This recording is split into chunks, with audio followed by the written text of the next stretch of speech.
Hello everyone, एक बार फिर से आपका टैक्स मूड में स्वागत है। जैसा कि आप सबको पता है कि फाइनेंशियल ईयर 2021-22 की रिटर्न फाइलिंग का टाइम आ गया है। इसका जो लास्ट डेट है वो आपका 31 जुलाई 2022 है। तो आज हम इसी से रिलेटेड एक हॉट टॉपिक डिस्कस करने वाले हैं। सब लोग बड़े कंफ्यूज रहते हैं और क्यूरियस रहते हैं कि असेसमेंट ईयर 22-23 का रिटर्न जो अब अभी जाएगा उसका स्लैब रेट क्या होगा, और हम कौन सा रिजीम सेलेक्ट करें, न्यू रिजीम सेलेक्ट करें या ओल्ड रिजीम सेलेक्ट करें। आज हम इन सब चीज़ों के बारे में डिस्कस करने वाले हैं अपने इस वीडियो के अंदर। तो आइए वीडियो को स्टार्ट करते हैं। सबसे पहले मैं आपको बता दूं कि डिपार्टमेंट ने न्यू टैक्स रिजीम हमारा लॉन्च किया था 2020 के बजट में। सो फाइनेंशियल ईयर 2020-21 से ये एप्लीकेबल हो गया था। दैट मीन्स लास्ट ईयर भी हमने ये चॉइस करके अपनी रिटर्न फाइल करी थी कि हम न्यू टैक्स रिजीम में भरें या ओल्ड में भरें। और अब ये अनदर सेकेंड ईयर है जब हमें ये डिसीजन लेना है कि कौन सा स्लैब रेट हमारे लिए बेनिफिटेड है। सो इस वीडियो में हम आपको उन्हीं सब चीज़ों के बारे में बताएंगे। सबसे पहले मैं आपको बता दूं कि जो हमारा स्लैब रेट है, एक इंडिविजुअल और एचयूएफ के लिए स्लैब रेट को 3 पार्ट्स में डिवाइड किया गया था। हमारा जो ओल्ड स्लैब रेट है उसके अंदर एज ग्रुप के अकॉर्डिंग ओल्ड स्लैब रेट को 3 पार्ट्स में डिवाइड किया गया। लाइक लेस देन 60 ईयर्स के इंडिविजुअल के लिए, 60 ईयर्स टू 80 ईयर्स के इंडिविजुअल, इनको हम सीनियर सिटीजन कहते हैं। और सुपर सीनियर सिटीजन की एक अलग से स्लैब रेट बनाई गई, that is 80 years and above. So 60 below, 60 to 80 and 80 and above, ये तीन जो है कैटेगरी बनाई हुई है ओल्ड स्लैब रेट में। जबकि न्यू टैक्स रिजीम अगर आप चेक करें तो वहाँ पर एक ही स्लैब रेट है जो कि तीनों कैटेगरीज पे एप्लीकेबल होता है, चाहे वो इंडिविजुअल हो, चाहे सीनियर सिटीजन हो, चाहे सुपर सीनियर सिटीजन हो। और फीमेल्स को जो पहले रिबेट की दी जाती थी, बहुत पहले की बात है कि सीनियर फीमेल्स का एक अलग से टैक्स स्लैब रेट होता था, बट वो अब ओल्ड रिजीम में भी नहीं है और न्यू रिजीम में तो है ही एक स्लैब रेट। कोई इसका सेग्रीगेशन नहीं है एज ग्रुप के अकॉर्डिंग और जेंडर के अकॉर्डिंग भी इसका कोई सेग्रीगेशन नहीं है। सेकेंड इम्पॉर्टेंट थिंग जो है, आपको जब भी अपना टैक्स रिजीम सेलेक्ट करना है तो आपको ये बात ज़रूर ध्यान रखनी है कि जो ओल्ड टैक्स रिजीम है अगर आप उसको चूज़ करते हो तो आपकी जो भी डिडक्शंस आपने जो इन्वेस्टमेंट किया है या फिर कोई आपने मेडिक्लेम किया है या कोई अलाउंस वगैरह का रिबेट है, वो सब आप अपने ओल्ड रिजीम में जो है रिबेट क्लेम कर सकते हैं। लेकिन अगर आप न्यू रिजीम को सिलेक्ट कर रहे हैं so there is an condition कि आप किसी भी तरीके का जो है डिडक्शन क्लेम नहीं कर सकते। जैसे एटीसी का आप डिडक्शन क्लेम नहीं कर सकते, एटीडी का नहीं कर सकते, एटीटीटीबी का नहीं कर सकते, एचआरए का नहीं कर सकते। इस तरीके का कोई भी डिडक्शन आप अपना न्यू टैक्स रिजीम में क्लेम नहीं कर सकते हैं। जबकि ओल्ड टैक्स रिजीम में आप फुली मतलब आपको पूरा छूट है कि आप कुछ भी किसी भी तरीके का अगर आपका रिबेट है तो वो आप जो है क्लेम कर सकते हैं। ठीक है गाइज, अब मैं आपको वन बाय वन दोनों टैक्स रिजीम के बीच में जो डिफरेंसेस है स्लैब रेट का वो मैं आपको बता देती हूँ। एग्जिस्टिंग टैक्स रिजीम जो हमारा है, एग्जिस्टिंग से मतलब है जो ओल्ड टैक्स रिजीम हमारा जो है उसका जो स्लैब रेट है वो 2,50,000 से स्टार्ट होता है हमारा। 2,50,000 से नीचे अगर मेरा कोई इनकम है तो मेरे जो है टैक्स मेरे ऊपर एप्लीकेबल नहीं होगा, क्योंकि मैं जो टैक्स स्लैब की थ्रेशोल्ड एग्जेम्पशन लिमिट है कि 2,50,000 हमारी जो है थ्रेशोल्ड एग्जेम्पशन लिमिट है, उससे बिलो मेरी जो है टैक्सेबल इनकम है, तो इस पर मेरा जो है कोई टैक्स नहीं लगेगा। अगर मेरी इनकम 2,50,000 से 5 लाख के बीच में है, 2,50,000 से 5 लाख के बीच में अगर मेरा इनकम है तो मेरे ऊपर 5% टैक्स लगेगा। किस इनकम के ऊपर? 2,50,000 से ऊपर जो मेरी इनकम है उसके ऊपर 5% टैक्स लगेगा। लेट्स सपोज मेरी इनकम 3.5 लाख रुपए की है तो 250 तक तो कोई टैक्स नहीं है। तो जो 250 से ऊपर 1 लाख है 350 बनने में, तो उस 1 लाख के ऊपर मेरा जो है टैक्स लगेगा। थर्ड वन, 5 लाख से ऊपर अगर मेरा कोई टैक्स है लेकिन 10 लाख से कम है, 5 लाख से ऊपर इनकम है, 10 लाख से कम है, तो उस केस में जो है हमें 20% जो है टैक्स लगेगा अबव 5 लाख। 5 लाख से ऊपर जो भी अमाउंट होगा मेरी इनकम का, उस इनकम के ऊपर 20% टैक्स, प्लस 5 लाख से नीचे की जो मेरी इनकम थी उसके ऊपर अगर हम 2,50,000 के ऊपर 5% कैलकुलेट करते हैं तो 12,500 बनता है।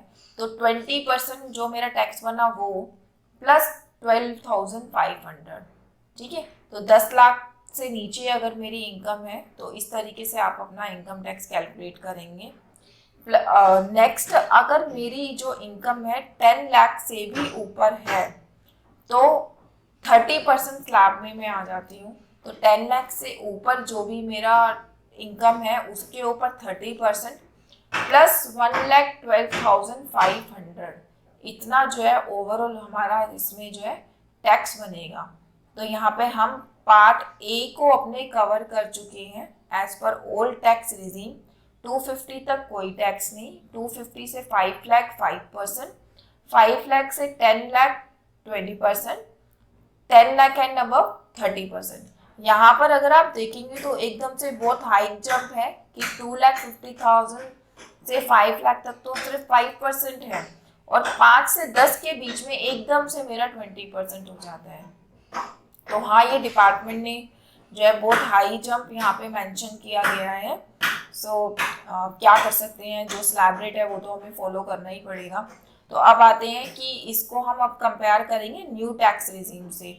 न्यू टैक्स रिजीम में क्या होता है, स्लैब रेट हमारी 2,50,000 से ही स्टार्ट होती है। 2,50,000 से अगर नीचे मेरी इनकम है तो मुझे कोई टैक्स पे नहीं करना है, ठीक है। अगर 250 के 5 के बीच में मेरी इनकम है तो 5% ऑफ 2,50,000 मेरे को जो है टैक्स पे करना पड़ेगा। तो 5 लाख से नीचे अगर हमारी इनकम है तो एग्जिस्टिंग और न्यू टैक्स रिजीम, इन दोनों के स्लैब रेट में कोई डिफरेंस नहीं है, वही 5% ही हमें पे करना है। लेकिन अगर न्यू टैक्स रिजीम में मेरी इनकम 5 लाख से 7.5 लाख के बीच में आ जाती है तो उस केस में हमें जो है 10% स्लैब में फॉल करते हैं। 10% ऑफ ₹5 लाख अबव, 5 लाख से जो भी मेरा ऊपर सैलरी या इनकम होगा उसके ऊपर 10% प्लस 12,500। तो यहाँ पर डिपार्टमेंट ने क्या किया है, 5 लाख से 10 लाख के बीच का जो ब्रैकेट था हमारा ओल्ड टैक्स रिजीम का, उसको फर्दर 2 पार्ट्स में ब्रेक कर दिया गया है। 5 lakh to 750 lakh, 750 lakh to 10 lakh. 750 lakh to 10 lakh के बीच में अगर आप फॉल कर रहे हैं तो आपके ऊपर जो है 15% टैक्स लगेगा। 750 से ऊपर जो भी मेरा टोटल इनकम है उसके ऊपर 15% प्लस 37,500, इतना टैक्स मुझे पे करना पड़ेगा, ठीक है गाइस। नेक्स्ट, अगर मेरी इनकम 10 लाख से अबव है तो ओल्ड टैक्स रिजीम में क्या होता था, 10 लाख से अबव उन्होंने लास्ट हमें स्लैब रेट दी है, बट न्यू टैक्स रिजीम में इसको भी फर्दर 2 पार्ट्स में, इवन 3 पार्ट्स में डिवाइड कर दिया है कि 10 लाख से 1250 तक 20% लगेगा, 1250 से 15 लाख तक 25% लगेगा, and then 15 lakh and above 30% लगेगा। अगर आप कंपेयर करेंगे कि ओल्ड रिजीम में तो क्या था, 10 लाख से ऊपर जाते ही मैं 30% की स्लैब में आ गई, बट न्यू रिजीम में क्या हुआ, जब मैं 15 लाख से ऊपर जाती हूँ तब मेरे ऊपर जो है 30% टैक्स लगेगा। बट इसका मतलब ये नहीं है कि आप अगर न्यू टैक्स रिजीम ऑप्ट करेंगे तो आप ज़्यादा बेनिफिटेड साइड पे आए। ये आपको जब भी पता लगेगा जब आप दोनों स्लैब रेट का यूज़ करके अपना टैक्स कैलकुलेट करें कि आपको जो है कौन सा बेनिफिटेड स्लैब रेट है, क्योंकि कुछ इंडिविजुअल या टैक्स पेयर्स ऐसे हैं जिनका इन्वेस्टमेंट ज़्यादा है, डिडक्शन ज़्यादा है, तो अगर वो लोग न्यू टैक्स रिजीम को सिलेक्ट कर लेंगे तो उनको उस डिडक्शन का क्लेम नहीं मिलेगा। उनको जो है ये जो स्लैब रेट है फ्लैट, इस स्लैब रेट से टैक्स पे करना पड़ेगा। बट अगर वो ओल्ड टैक्स रिजीम को सिलेक्ट कर लेते हैं तो उस केस में क्या है, वो उसका जो भी उन्होंने इन्वेस्टमेंट किया हुआ है उसका डिडक्शन क्लेम कर सकते हैं और फिर ये स्लैब रेट का यूज करके वो अपना टैक्स कैलकुलेट कर सकते हैं। उससे क्या होगा, हो सकता है कि न्यू टैक्स रिजीम से कम उनका टैक्स बने अपना रिबेट क्लेम करने के बाद। Now we move on to senior citizen slab rate, जो कि ओल्ड टैक्स रिजीम में 60 इयर्स एंड अबव जो है मेंशन किया गया है। तो ओल्ड साइड स्लैब रेट में क्या होता है कि अगर मेरी इनकम 3 लाख तक है तो मुझे कोई टैक्स पे नहीं करना। मैं सीनियर सिटीजन हूँ, सीनियर सिटीजन के केस में 3 लाख तक कोई टैक्स पे नहीं करना। लेकिन हाँ, अगर मेरी इनकम 3 से 5 के बीच में है तो वही मेरे को 5% टैक्स पे करना है। 3 लाख से ऊपर जो भी मेरा इनकम है उसके ऊपर, और 5 से 10 के बीच में है तो मैं 20% ब्रैकेट में फॉल करती हूँ। तो मुझे जो है 5 लाख से ऊपर जो भी इनकम है उसके ऊपर 20% प्लस 10,000 मुझे पे करना पड़ेगा। ये 10,000 अमाउंट कहाँ से ड्राइव हुआ, 3 लाख से ऊपर अगर मेरी 5 लाख तक रहती है तो 2 लाख के ऊपर अगर आप 5% निकालोगे तो 10,000 बनता है।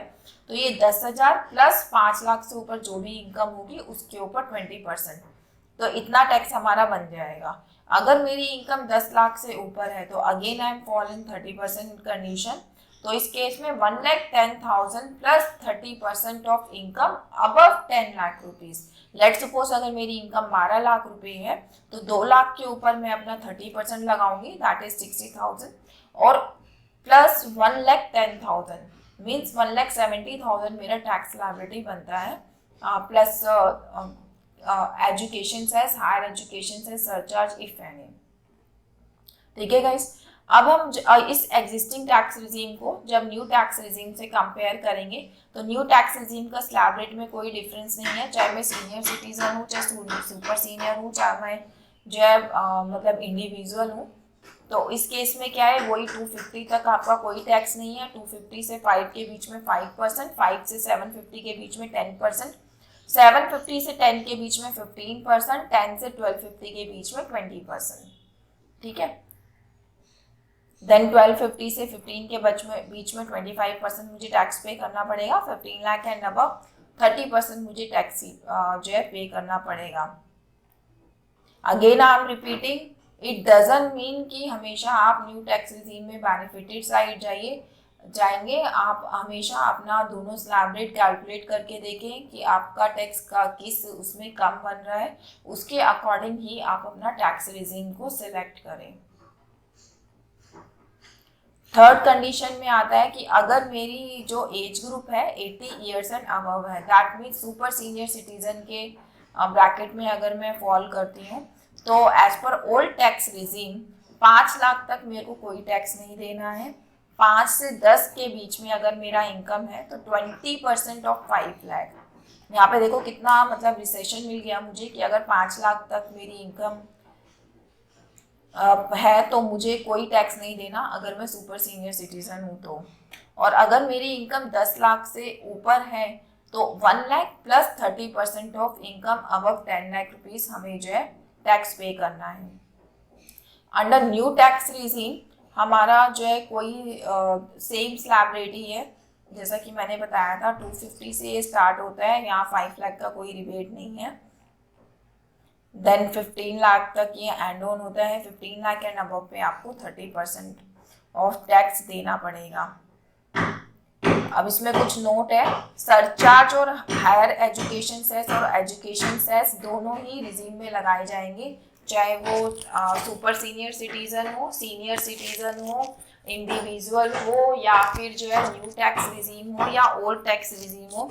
सब केसेस में जो भी मेरा टैक्स बनेगा उसके ऊपर एजुकेशन सेस भी लगेगा, हायर एजुकेशन सेस भी लगेगा, हेल्थ एंड एजुकेशन सेस हमारा लगेगा, प्लस सरचार्ज अगर एप्लीकेबल होता है तो सरचार्ज भी हमारा उसके ऊपर काउंट होगा। Second thing, rebate under section 87A, resident individual whose total income is not more than 5 lakh is also eligible for rebate up to 100% of income tax of 12,500 whichever is less this rebate is available in both the tax regime.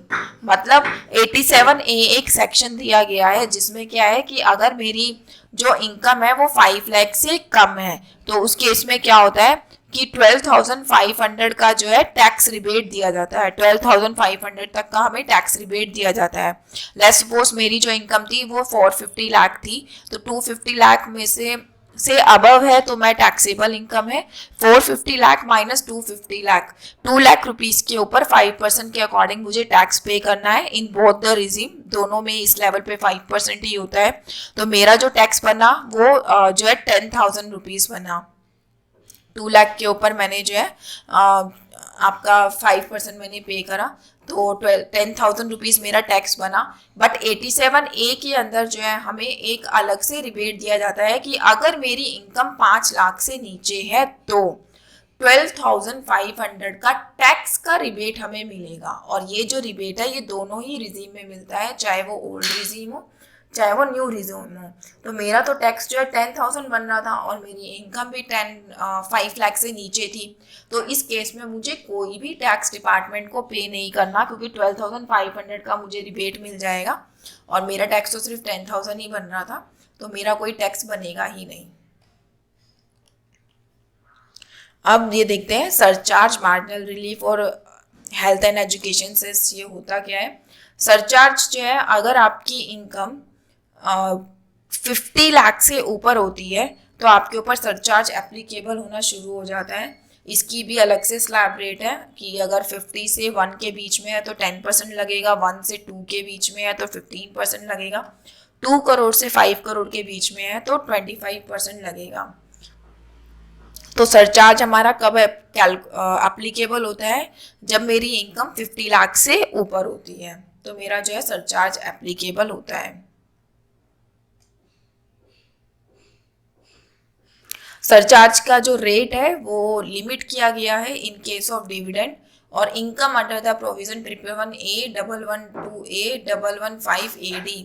अगर मेरी income dividend से है या फिर जो है इन sub section से है और लेकिन उसका वैल्यू जो है 50 लाख से ऊपर बनता है तो मेरे ऊपर सरचार्ज एप्लीकेबल होगा। बट उसका एक फ्लैट रेट इन्होंने मेंशन किया है 15%। उस केस में मुझे जो है सिर्फ और सिर्फ 15% ही सरचार्ज पे करना है। Now we move on to marginal relief. Marginal relief को कैलकुलेट करने का एक अलग तरीका होता है कि अगर मेरा सरचार्ज मतलब एग्जेम्पशन लिमिट से थोड़ा अमाउंट मेरा ज़्यादा था, उसकी वजह से मेरा सरचार्ज ज़्यादा बन रहा है, और अगर उससे कम होता तो कितना बनता, तो दोनों का डिफरेंस निकाल के हम मार्जिनल रिलीफ को कैलकुलेट करते हैं। ठीक है। और health and education cess, health and education cess तो हर किसी के ऊपर एप्लीकेबल होगा ही होगा। अगर आपका 1 रुपी भी टैक्स बनता है तो उसके ऊपर आपको जो है 4% जो है margin health and education cess जो है पे करना पड़ेगा। होपफुली सबको क्लियर हो गया होगा कि न्यू टैक्स रिजीम और ओल्ड टैक्स रिजीम के स्लैब रेट में क्या डिफरेंस है। नाउ अब एक क्वेश्चन आता है एसएससी के दिमाग में कि क्या वो हर साल अपना ये जो सिलेक्शन ऑफ टैक्स रिजीम है वो चेंज कर सकता है। तो इसमें मैं आपको बता दूं, हम एक डिटेल्ड वीडियो तो लेकर ही आएंगे इसके ऊपर कि जो न्यू टैक्स रिजीम है उसमें कौन कौन सी डिडक्शन आपको अलाउ नहीं होती या फिर क्या होता है ये और कैसे आप इसको अवेल कर सकते हैं। इसके ऊपर एक मैं सेपरेट वीडियो आपको दूंगी।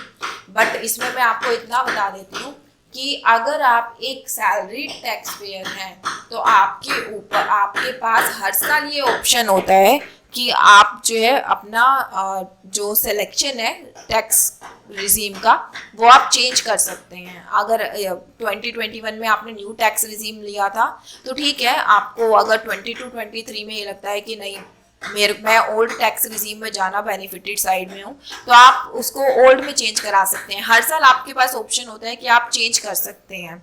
लेकिन अगर आप बिजनेस की रिटर्न फाइल करते हैं, 44 AD में रिटर्न फाइल करते हैं, तो उस केस में क्या है, एसएससी के पास हर साल ये ऑप्शन नहीं होता। अगर आपने एक बार न्यू टैक्स रिजीम ऑप्ट कर लिया तो आपको न्यू टैक्स रिजीम ही फॉलो करना है। अगर ओल्ड टैक्स रिजीम फॉलो कर लिया तो आपको वही आगे कंटिन्यू करना है। इसमें कुछ फाइनेंशियल ईयर मेंशन किए गए हैं, 4 या 5 ईयर्स तक आपको वो कंटिन्यू करना पड़ेगा।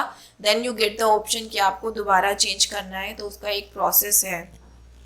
और अगर आप पीजीपी मतलब बिजनेस की रिटर्न भर रहे हैं तो उस केस में अगर आप न्यू टैक्स रिजीम ऑप्ट करते हैं तो उसमें आपको एक फॉर्म भी फाइल करना पड़ता है डिपार्टमेंट का that you are going to choose the new tax regime.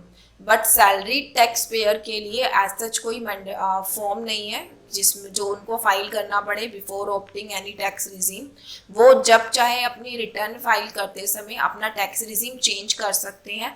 Even वो ऐसा भी कर सकते हैं कि जब वो अपने एम्प्लॉयर को डिक्लेरेशन दे रहे हैं तो लेट्स सपोज उन्होंने उस टाइम पे न्यू टैक्स रिजीम का बोल दिया या फिर उनका एम्प्लॉयर न्यू टैक्स रिजीम के अकॉर्डिंग टैक्स डिडक्ट कर रहे हैं, लेकिन वो जब रिटर्न फाइल कर रहे हैं तो वो उसी फाइनेंशियल ईयर की रिटर्न को ओल्ड टैक्स रिजीम में ऑप्ट करके भी फाइल कर सकते हैं। तो सैलरीड वालों के लिए फुली अपॉर्चुनिटी है कि वो जब चाहे तब वो स्विच कर सकते हैं।